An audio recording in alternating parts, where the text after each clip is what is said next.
నమస్తే ఫ్రెండ్స్, నేను మీ Swathi. Welcome back to my channel Swathi home thoughts. Friends, ఈరోజు నేను గోబీ మంచూరియాని ప్రిపేర్ చేశానండి. నేను ఎలా ప్రిపేర్ చేశానన్నది మీతో షేర్ చేసుకోబోతున్నాను. నేను 1/2 kg గోబీని తీసుకొని ఇలా అన్నీ ఒకే సైజులో కట్ చేశాను. కట్ చేసి 1 minute వరకు హీట్ వాటర్లో వేసి మళ్ళీ తీసి హీట్ వాటర్లో నుంచి కూల్ వాటర్తో కడిగి ఇలా ఒక బౌల్లోకి వేశాను. ఇలా అన్నీ శుభ్రంగా కడుక్కొని వేసుకోండి. ఎందుకంటే క్యాలీఫ్లవర్లో పుచ్చులు గినక ఉంటాయి కదా, అవి శుభ్రం చేసుకొని ఇలా ఫ్రెష్గా ఒకే తీరుగా కట్ చేసుకొని పెట్టుకోండి. ఇందులో మనం ఇప్పుడు 2 స్పూన్లు కార్న్ఫ్లేవర్, 1 స్పూన్ మైదా పిండి, అలాగే 1/2 టీ స్పూన్ కారం, 1/2 టీ స్పూన్ సాల్ట్, కొద్దిగా పసుపు, చిటికెడు పసుపు ఆప్షనల్ అండి, అది స్కిప్ చేయొచ్చు. ఇలా వేసి కొద్దిగా వాటర్, అంటే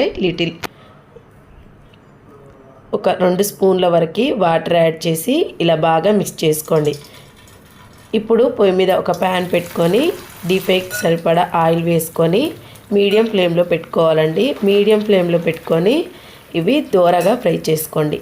క్రిస్పీగా అయ్యేంత వరకు మీడియం ఫ్లేమ్లోనే పెట్టుకొని ఫ్రై చేసుకోవాలి.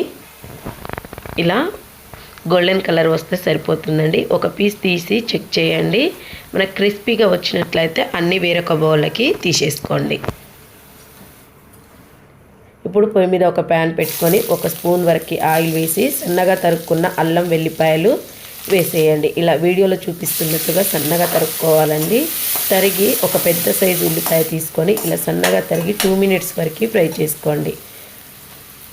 క్యాబేజీ తురుము, స్ప్రింగ్ ఆనియన్స్ 1 స్పూన్ ఉండేటట్లు చూసుకొని వేసుకొని 2 minutes వరకు ఫ్రై చేసుకోండి. దోరగా ఫ్రై అవ్వద్దండి, పచ్చిగా ఉంటేనే టేస్ట్ బాగుంటుంది. 1 spoon green chilli sauce, 1 spoon red chilli sauce,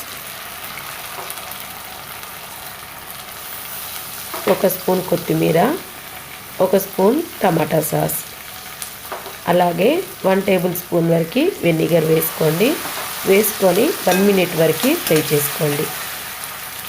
1 minute కూడా అవసరం లేదండి. ఇలా కలిపి మనం ఫ్రై చేసి పెట్టుకున్న గోబీని మొత్తం వేసేసుకుంటే సరిపోతుంది.